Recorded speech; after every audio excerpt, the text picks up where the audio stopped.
We work for the citizens. Law-abiding citizens are our customers, and you are our bosses. It is not the other way around, and we are not an occupying force.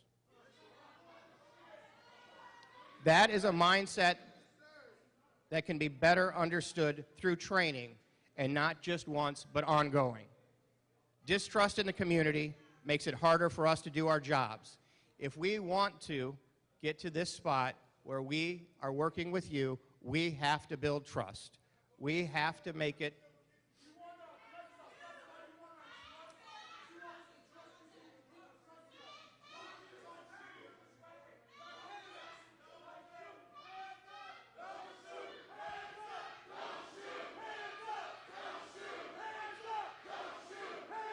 Don't shoot! He thinks it's a game!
So there are two perspectives.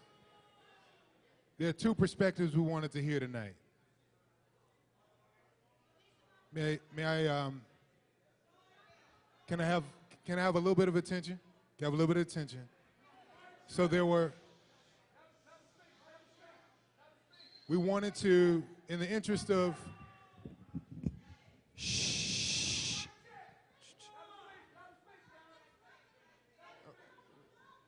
Go ahead. Can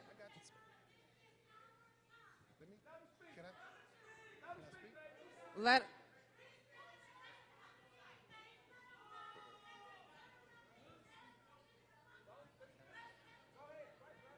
Can I speak? I got you. So this is.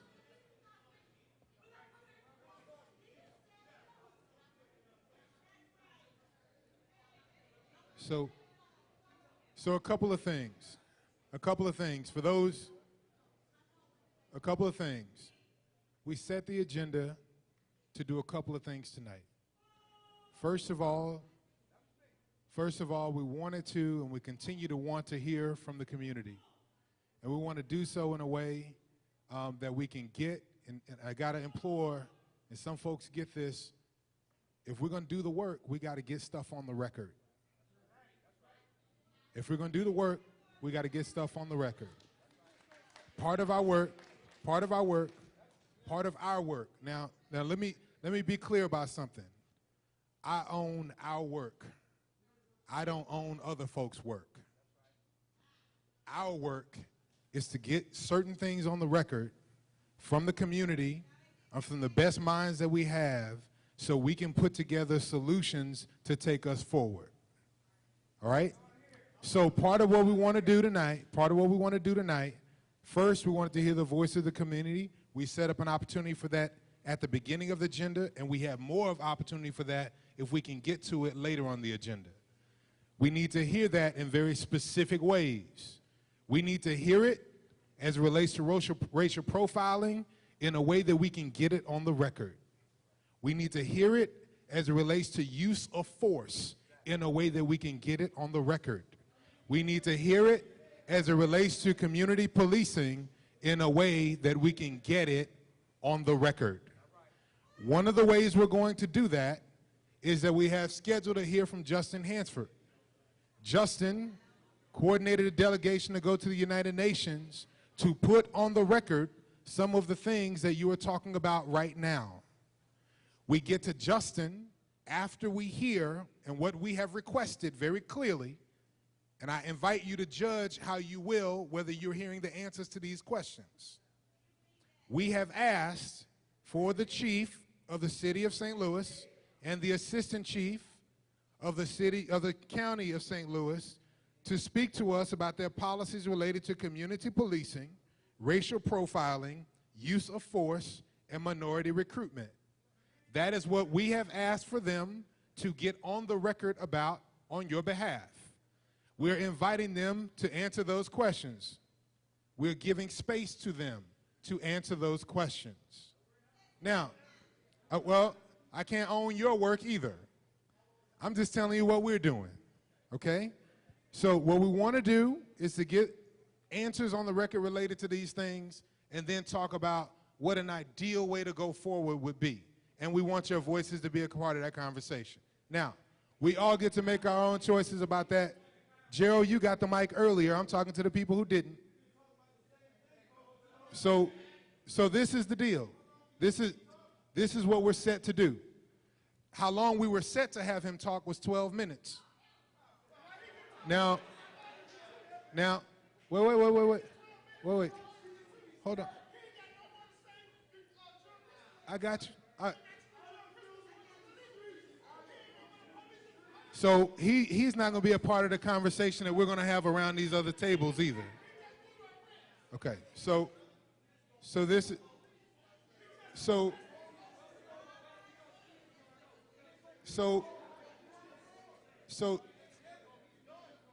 I'm just explaining the process. I'm explaining the process. The community will do what it will. What we know, if anybody hadn't known it up to this point, they should have learned it over the last 120 days. It is that we will do what we will. So I invite you to be a part of that process, to hear him, so that we can hear Justin, so that we can get a record, so that we can have something to move forward with. That's why I invite you into. If we can do that, then we'll get to a place where we can have some discussions around these specific issues. If we can't do that, then we won't. But that's what we set out to do today. I hope that it can be a productive conversation. We're going to invite him to finish at this point, to get to these 4 issues, and then to invite a next voice. So let me just say, we're going to ask the chief to give us the Reader's Digest version on those 4 issues. We're going to have a chance to break up to talk about them later. Chief, please. So we'll start with racial profiling. So we cannot and should not tolerate racial profiling. Our policy in the St. Louis City against racial profiling condemns both individual acts of prejudice and disparate treatment of groups based on race, ethnicity, age, gender, religion, sexual orientation, social economic status, or culture. The Attorney General today, Eric Holder, refined his guidance for federal law enforcement agencies regarding profiling. Our policies were ahead of where the Attorney General's policies came out today. But as we talked about, one of the speakers spoke earlier, there are socioeconomic issues that we have to talk about if we're going to talk about crime, if we're going to talk about profiling, issues that are outside of the law enforcement purview. education, undereducation, under opportunities, underemployment, economic issues. In the city, to help better understand associated issues, we are working with the Center for Policing Equity from UCLA, and now formerly from UCLA and now from Harvard, to better understand basic information regarding race, the use of force, and its impact on policing. It is deeply troubling for anyone committed to equitable treatment in the criminal justice system when inequities exist. It is also equally troubling when individuals use the topic to distract from police work. We also go another step. We contract with Rick Rosenfeld, a professor from the University of Missouri at St. Louis, to examine the data, to look for patterns and identify outliers and recommend improvements. This should be a best practice as agencies around the region take their mandatory data that they report to the Attorney General. It needs to be analyzed. Data is only as good as the outcomes that we draw from it. So simply reporting statistical information without context is not a best practice. And I talked about this a little bit earlier, or I tried to. Consolidation must occur. I've already spoken about cities that prey on residents and visitors for their mere existence. There are lost opportunities. There are lost opportunity costs to those victimized by the systems. There are millions of dollars spent in duplication of services, money better spent on people and social service programs. There is inconsistent training, inconsistent policies, and a general development of an almost isolationist theory when we talk about racial profiling data. Some communities simply say, not in my backyard. We'll talk about, we'll move for just a second to the Post Commission because it has a key role. The Police Officer Standards and Trainings Commission is one way to overcome deficits and inequities between agencies. Focused and prescribed training. Post should conduct a needs assessment of the region and create a training agenda that truly addresses the needs of the community, the officers, and provides assurances that community agencies are being responsive. Chief, if I could just quickly, we've asked Chief Isom to address the Post Board later. Could you talk about the Center for Public, the use of force efforts that the Center for Police Equity is giving?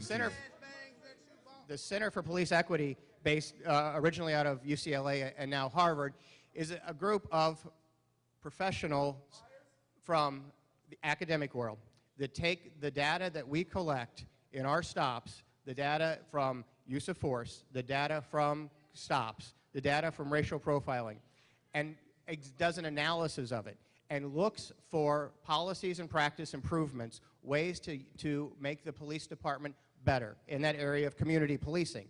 It's a way to get into the community policing piece. So then, let's talk about no unnecessary use of force.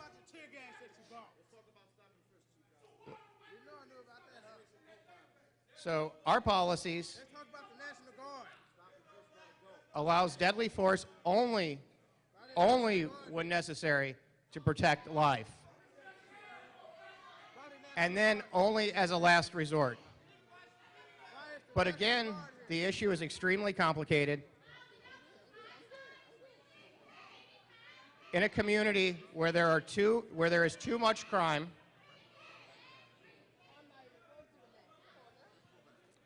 in a community where there is too much crime and there are too many guns, where there are too many guns, there are too many shootings, and where there are too many shootings, there are too many police shootings. We have to be serious about a conversation that reduces gun violence in our communities if we're serious about changing law enforcement. Recruitment.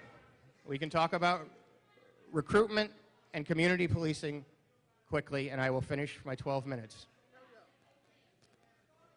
Police departments have to be reflective of the communities that they serve. I can tell you what we're doing in the city to try and improve our representative numbers, our representation of the community. First, every academy class that we start is reflective of the community that we serve.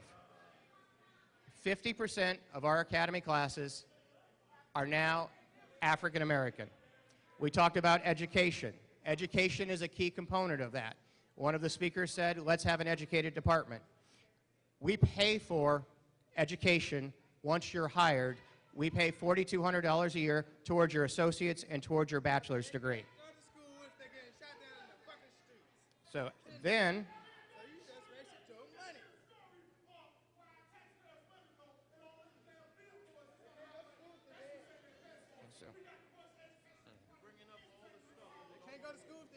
so we actively look for opportunities to diversify and to bring new people, African American, new Americans, LBGT. We bring new groups into our department all the time. And then finally, community policing. Community policing.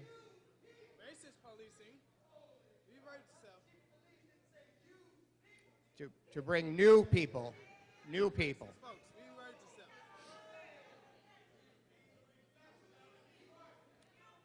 So, all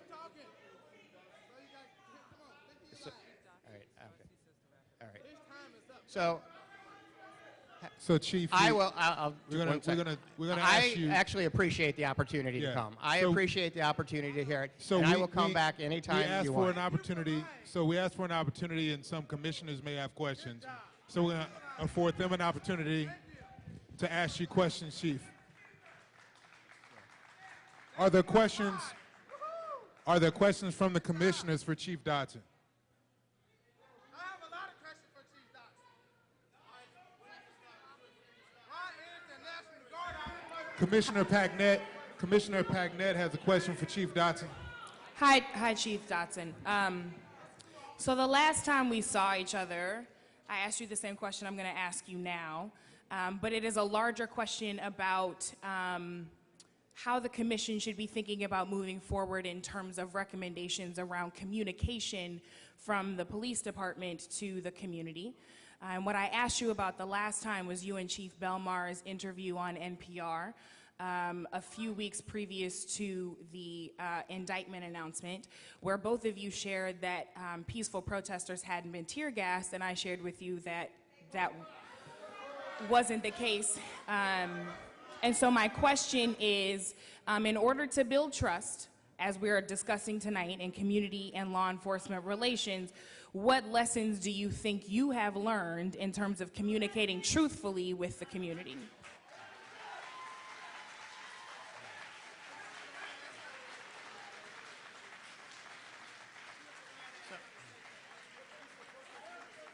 So I think, so to answer your question, we have learned a lot coming forward since August and a lot coming forward since the grand jury decision. When we talk about being a... Hold on, wait. I want to make sure we get his answer on the record, okay? I just want to make sure that we can all hear his answer. Thank you. So when we talk about communication, it's always difficult because we don't deal in a vacuum. We don't deal with just one individual at a time at a demonstration like on West Florissant, like on Grand Avenue. We deal with... So, and I said that, and when you told me your story about being in Ferguson and being exposed to tear gas, I apologized. And I said that I was sorry, and that I said...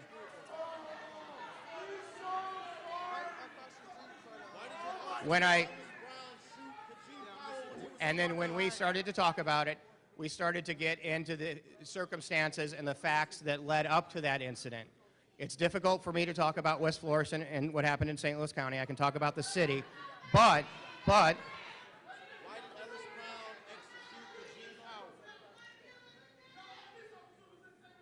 when the actions of individuals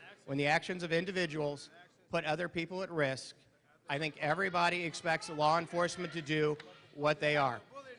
And we use a use of force continuum. which starts at lesser and then moves up, using less than lethal, using communications, using command presence. Kill him, huh? And then, so without knowing the specific sets of your circumstances, I never in the city want to see a situation where protesters are put in a situation where they're exposed to that.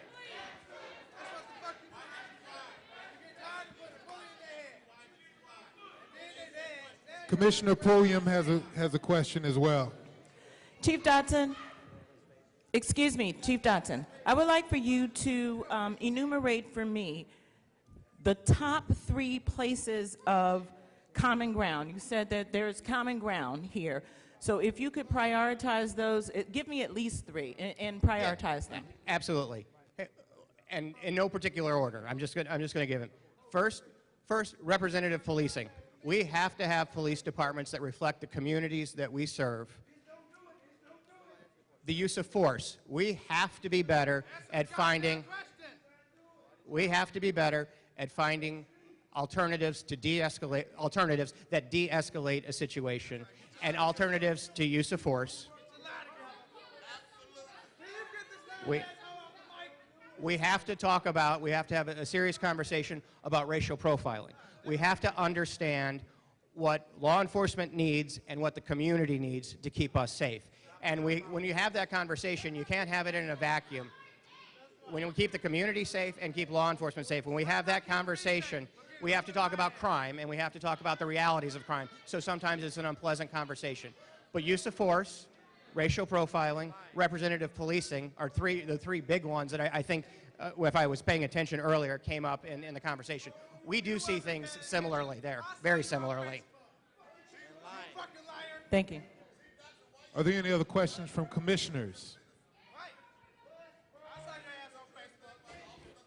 Commissioner Johnson-Javois has a question, and then Commissioner Aldridge.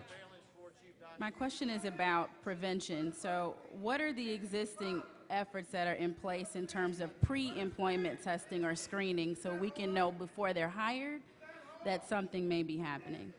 So you're asking if you're applying to be a police officer, what are some of the things that may be disqualifiers? Is that kind of... Is there existing screening that's in place? Oh, absolutely. Anybody that applies to the Metropolitan Police Department goes through a background check. In the state of Missouri, you have to receive a license from the state, the Post Commission. There are some crimes which will preclude you from doing that. There are some that don't preclude you. When we do a background check and we find a qualified candidate, we send them forward if we have questions and ask the state if they will be licensed. We do background checks, psychological tests, we do pre-employment screenings, we do aptitude tests, we do it's a very long battery of a variety of tests. And as I said earlier, we value education. I think an educated police department is a better police department, so all of those things. So aptitude test, background check, psychological screening, drug screening, physical screening, did that answer your question? Are there any other questions from commissioners? Okay, Rasheen Aldridge has a question, please. Hello, Chief of How are you? Police. I got 2 questions. One is pretty quick. So there's a huge lack of trust with young people in the police department. All across the board, city and county. I remember being younger, there used to be this good cop or whatever when the police actually used to ride in the neighborhood and talk before they harassed us, is talk to us. What programs are in place that can be used, or what programs that they already have in place that you can relate to the young people to start to build this lack of trust and build this bridge that is occurring? And then I have another question. Yeah. And I think it's unfortunate that we've gotten to this point where we have to have this conversation this way, because community-oriented policing should be a tenet of everything that we do. So I think as budget cuts, and I'll get to your question, but as budget cuts have happened, the department has shrunk. We've been forced to do more with less, and officers go from call to call. So to get back to that, we started something called the neighborhood ownership model, which is probably the first example of how the police department interacts in a positive way with the community. Probably not quite to the young person that you're talking about yet, but I want to use it as an example. We partner with the community and do Citizens on Patrol and court watch programs, because if we're going to build this trust, we have to have safe neighborhoods. The crime Crime is a destabilizing factor in all of our neighborhoods. So if we can organize neighborhoods into court watch and into citizens on patrol, it does better. Specifically for the youth, we do programs like the Police Athletic League.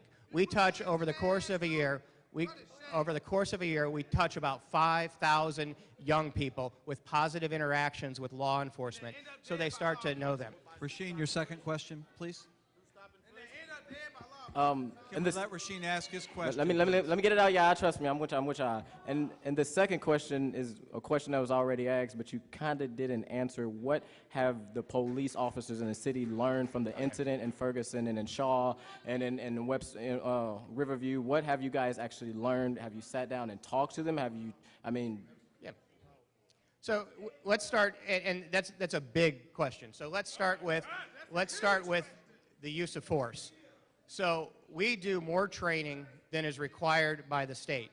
We're looking at expanding that program to include de-escalation, more less than lethal options. We've changed our policy, which now makes it a requirement that every car has at least one taser with it as an example of less than lethal. We've retrained on the tasers within the last 4 months. We're looking for ways to de-escalate situations. We talked about the CIT program, the crisis intervention team that was brought up earlier. Over half of the department is trained in crisis intervention. We're looking to expand that program, and while it's focused on mental health, we're looking at expanding the base as well. So those are just two examples of the micro about the operations.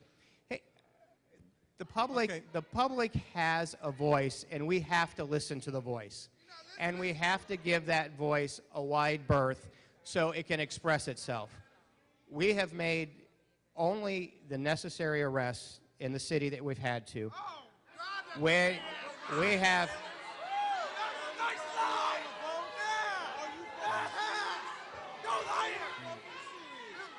Chief, one of the...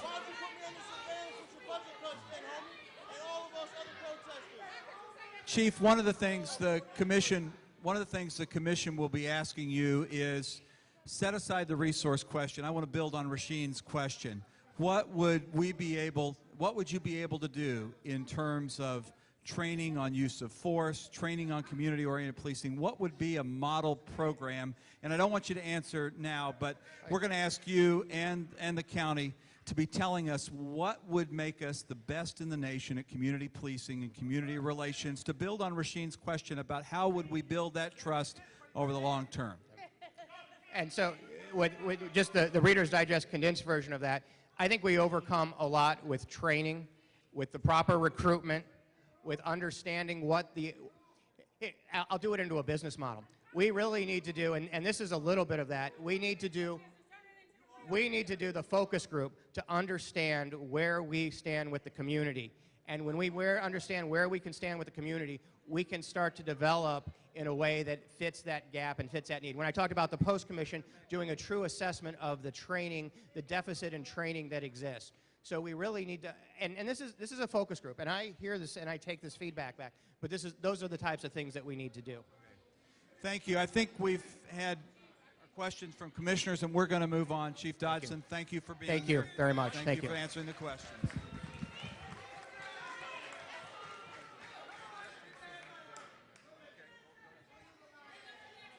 Is Professor...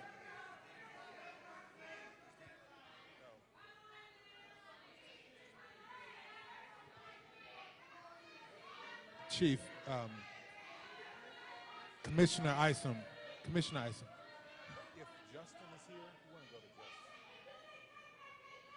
Our next presentation is going to be from Justin Hansford.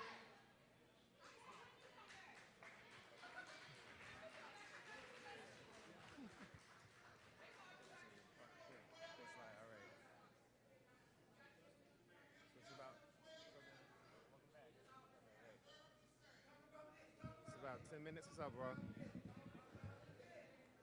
What's up? I'm not giving you that. Hey, good evening, everyone. All right, I see you, brother. I see you. I want to start out by saying, in this region, we've had a terrible amount of hesitancy and failure to issue indictments. But I'm here tonight to indict the police department of Ferguson, St. Louis County, and the city of St. Louis.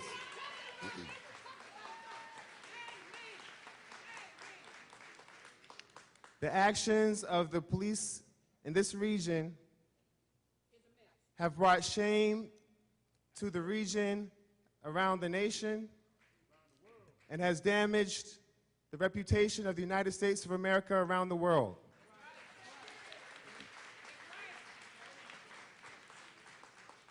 The United States has traditionally sought to position itself as the beacon of human rights and democracy for the rest of the world to emulate. However, the killing of Mike Brown, Von Derek Myers, Kijami Powell, and others throughout the years, in addition to the brutal repression of peaceful protesters and demonstrators, has brought that reputation to its knees. So a few weeks ago, in the hopes that our moral outrage and the moral outrage of the global community could further move our local officials towards justice, we submitted a shadow report to the United Nations on behalf of the Mike Brown family and peaceful protesters and demonstrators throughout the region. We went to the United Nations in Geneva with the parents of Mike Brown Sr. and Leslie McSpadden, and they testified to their experiences, which in their testimony was heartfelt and moving, and it touched people around the world. Mike Brown's body was left laying in the street for over 4.5 hours. Mike Brown's mother had to stand there, look at that body, blood flowing from the head of the body, not able to touch the body, not able to do anything for her deceased son. In the aftermath, the grand jury process was mishandled by a prosecutor named Robert McCullough. The long-standing practice of racial profiling and violence against people of color and youth in the region was met with impunity when the decision was made not to bring an indictment. We raised these serious concerns to the United Nations, and we also addressed the militarized response that was given to peaceful demonstrators who sought to exercise their First Amendment rights. The response of the United Nations, the response of people from around the world, was one of empathy with the people in this region. One United Nations committee member said that it looked like there was, quote, a civil war happening in the United States, as this country was willing to bring out tanks, shoot rubber bullets and tear gas at its own people as if they were enemy combatants.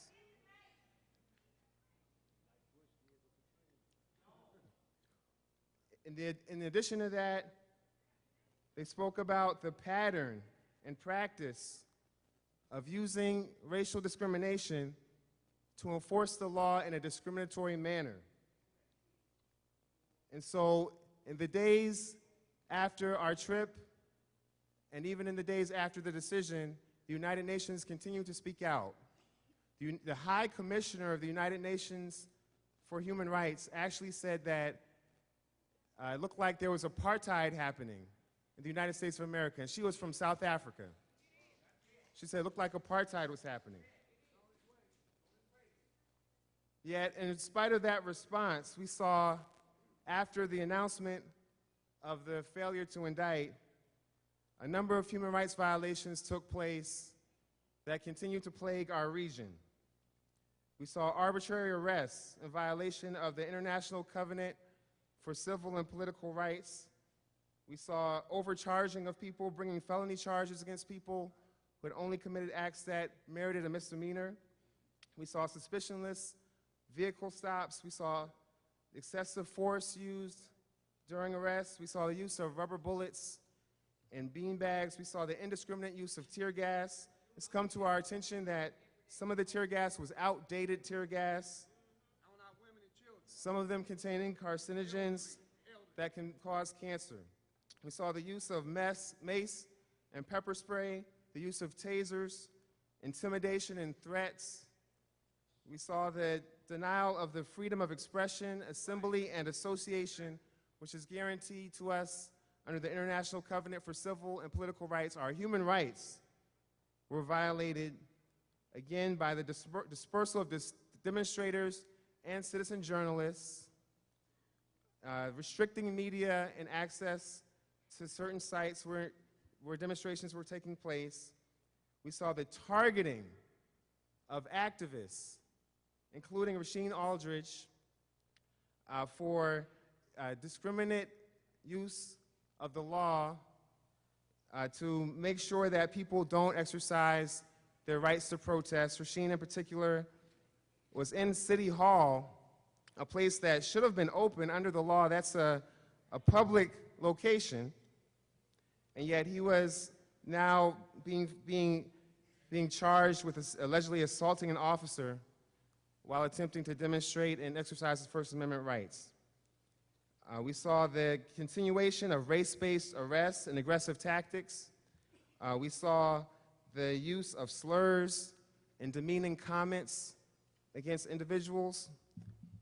One young lady who was arrested had to hear the words spoken to her, quote, "Just because you went to college doesn't mean you will ever amount to anything." And this officer also called her a nappy-headed hoe. We have a number of violations that I could go on and on about. But the ultimate conclusion of our trip to the United Nations remains the same, that these violations of human rights have brought shame to our region, has brought shame to our nation, and has damaged the standing of the United States around the world. So we're calling on members of the police department here to engage in the new practices that use force only in the most extreme circumstances, the end of racial profiling, the end of police brutality, and the end of this pattern of injustice on the grounds of race. And I'm gonna pass it to my colleague who also went to the United Nations with me, Shiraz Gorman.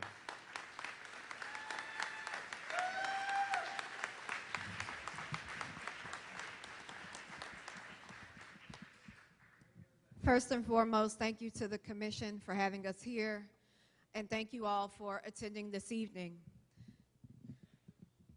For the record, on August 12th, 2014, Chief Jackson received a letter from Amnesty International addressing the human rights violations of Michael Brown.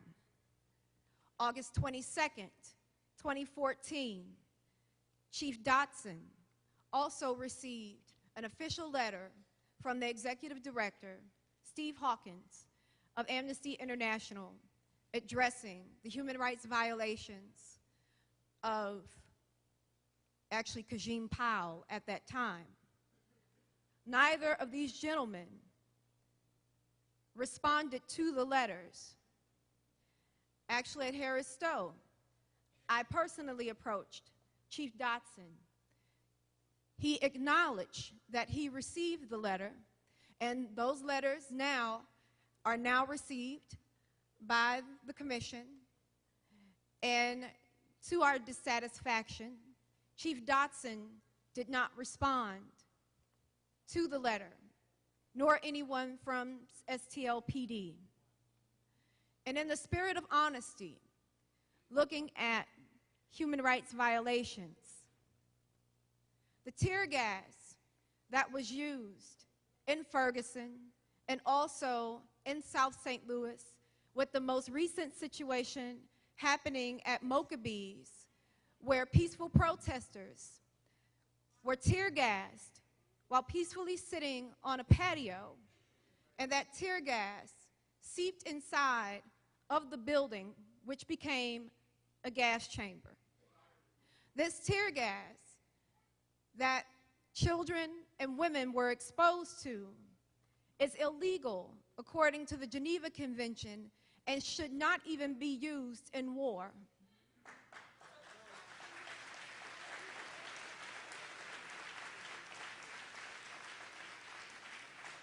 And if we want to be honest about preservation of life, and when they speak of least lethal, what does least lethal actually mean? If you are a person with respiratory problems, tear gas is lethal. If you are a woman who is pregnant or may be pregnant, that tear gas that was actually used can cause miscarriages.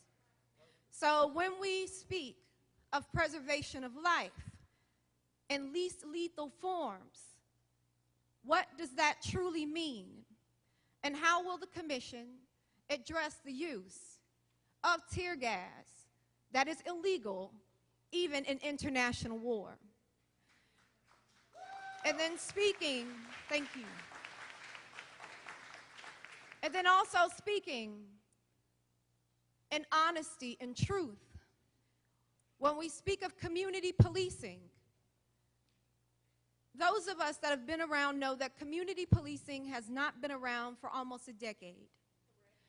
The correct term for the policing that is used currently is called hotspot policing. Hotspot policing, the definition of hotspot policing is to occupy an area by force, which by its very nature is a human rights violation.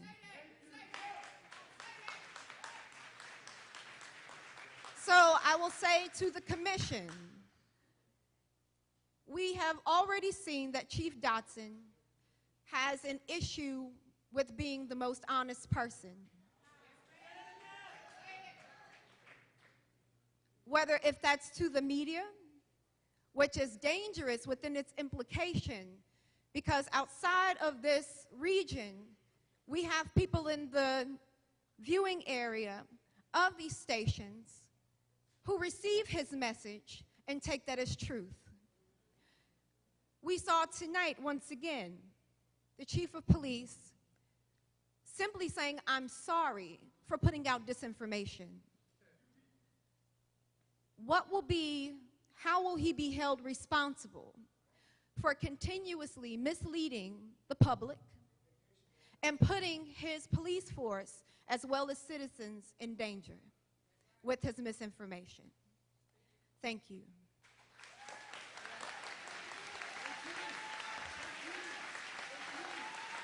Professor Hansford. Thank you. Professor Hansford, well, let's see if there are questions from any of the commissioners, please. Questions for Justin. Excuse me, Justin. Thank you for coming this evening. I didn't get the name of your colleague. Shiraz Gorman.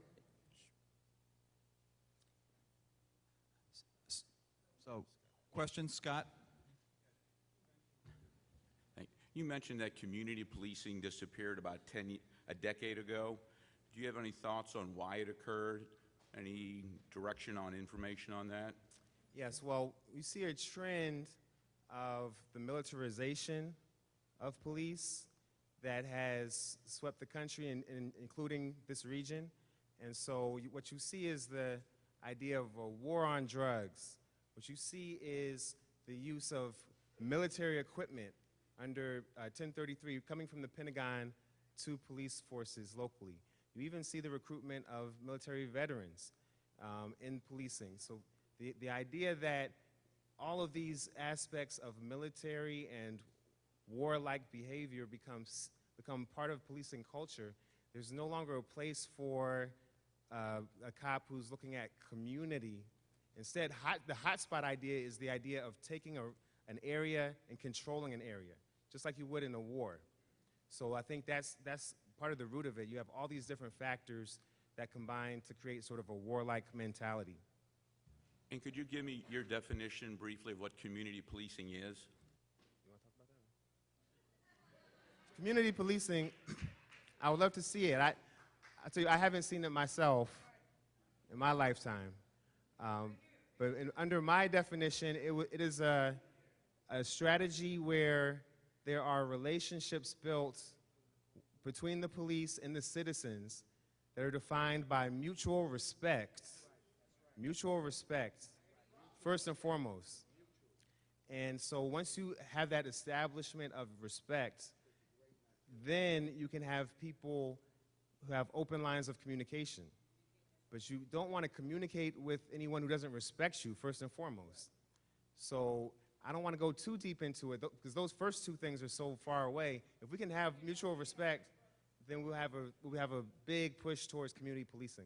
So to build on that question, are there any models in the U.S. where you believe community policing is done well or done significantly better, or internationally from your UN colleagues?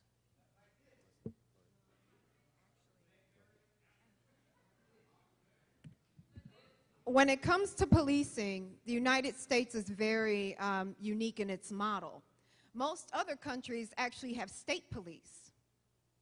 They don't have, these type of police departments that we actually have. So when you start looking at international models, one of the things that I would definitely say that we can take from international models with having a state police model is that they actually recognize the humanity in the people that they are charged to serve and to protect. This is one thing that we actually lack in the United States, which is a byproduct of actually having hotspot and militarized policing, is that you do not see an individual, you do not see a human being, you see a target. And what we have also come to realize is that you see money, for a municipality. So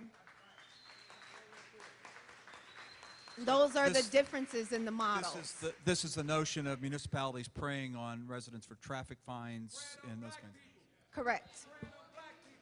And in particular, and make this for the record, it's already well known, in particular, poor black people. So when we look at the further maligning and disenfranchising and the inhumane treatment of individuals for the lack of seeing their humanity and their station and their agency, these are the issues that we have. The questions from other commissioners. Good evening, and thank you so much for speaking to us tonight. I want to say back to you what I think I heard. I'm trying to take lots of notes, and I know everyone wants action, so I want to make sure I wrote down the action steps.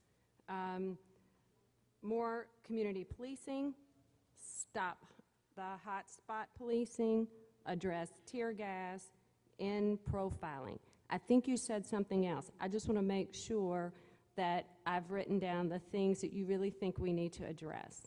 Yes, and I would just like to correct the first point. We do not currently have a community policing model. Yeah, we need to start that. Yeah, we are start square. Yeah, we community policing, stop hot spotting. Yes. Got it. And then give me your second point. Address tear gas, end profiling, end brutality. Okay. Yes. And then the last part, since Chief Dotson has pretty much displayed to us since August that he has an inability to be honest with his citizenry, he is now putting in danger men and women in uniform and those associated with that uniform, and also the citizenry with his dishonesty. What will be the action taken against him for his repeated offenses? And just a quick add-on, to provide an answer for that, somebody needs to lose their job. Because the difference between all of these ideas being aspirational and these ideas actually taking place is accountability. And so when people don't follow through on the ideas and the expectations we have for them for their office, they have to be held accountable. It means firings, it means people have to be fined, fired, indicted, whatever it takes to hold them accountable for their behavior. So currently we see our system of laws. As a law professor, I'm concerned about these laws. Our excessive force laws are way too permissive when it comes to the police's ability to use excessive force. There are many people who think our excessive force laws here in the United States are here in Missouri are unconstitutional. And so if you put it up against the standard of human rights, which is even more righteous, these excessive use of force laws here are almost barbaric. I'll use the word barbaric. So the interesting thing here is that in the city, we can pass local ordinances to change our excessive use of force standards without having to go all the way to Jeff City or going all the way to the Supreme Court. And so that's something we can do in the short term to change the standards. And then when people violate those standards, we have to have the political will to have indictments, investigations, trials, and open, and hold people accountable. Other questions? Commissioner Packnett. Hi, thank you for being here. I think earlier we heard a bit about not just the outcomes that we expect to see and the accountability that we expect to see of law enforcement, but also the input. So there was a suggestion about hiring people with additional education before coming onto the force. I think I also heard a comment over here about making applicants actually engage in implicit racial bias testing before they're selected. Are there any other recommendations that you have or knowledge that you have about suggestions for hiring practices such that you would be bringing in people who might already be oriented toward the system of community policing you're talking about?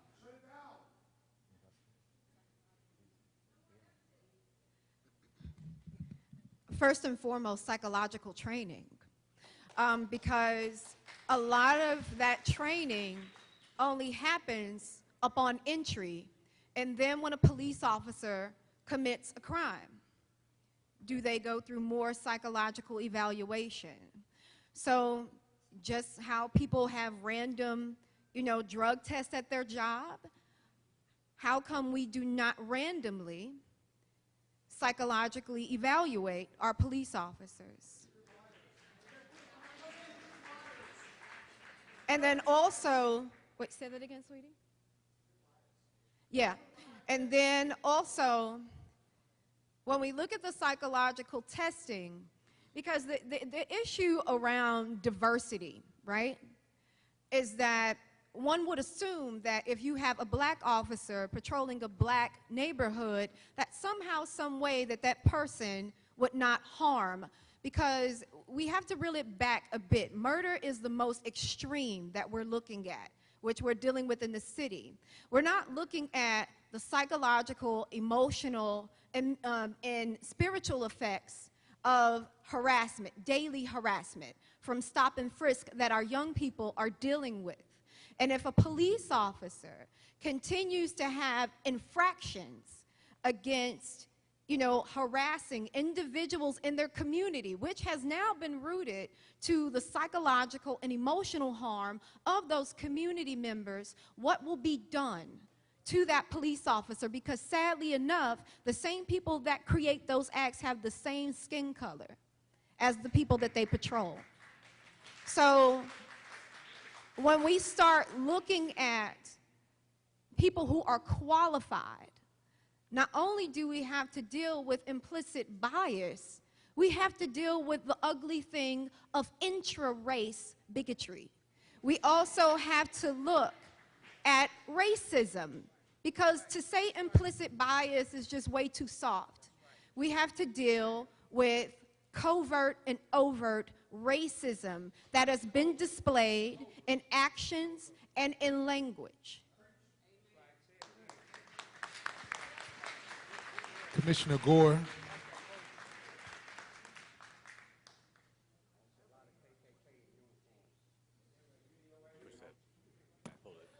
I have a question for Professor Hansford.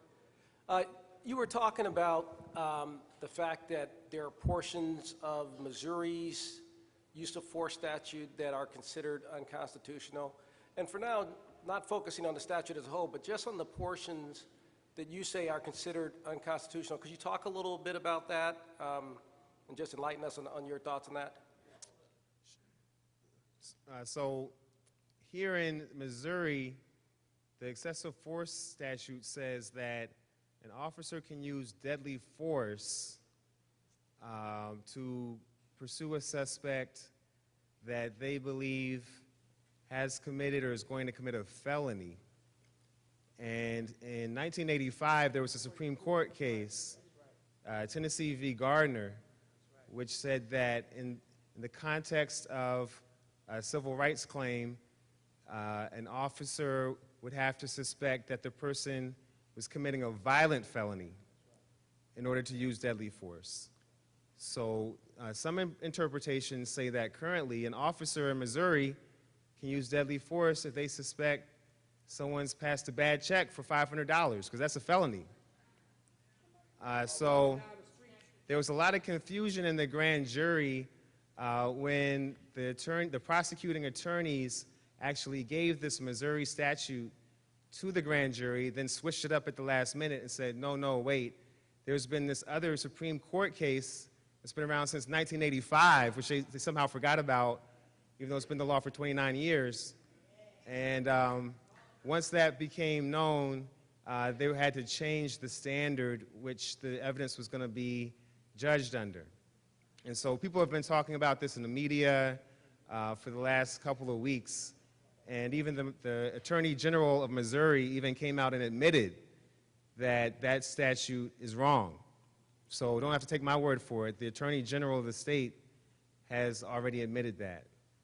So in both of these standards I want to add are insufficient in comparison to human rights law, which says that an officer should have to exhaust all less extreme measures, try everything else before actually resorting to using deadly force, because you want to be able to put life on a high pedestal and want to try to protect life at all costs. So the standard that I would like to see is a standard that says try all other things in your power besides killing someone in order to enforce your arrest. Are there questions from any other commissioners? Commissioner Puglia. Professor Hanford, thank you so much for being here. I have a question. You said that in the city of St. Louis, you are of the opinion that those statutes can be changed locally and don't require legislation in Jefferson City or action by the Supreme Court. Are you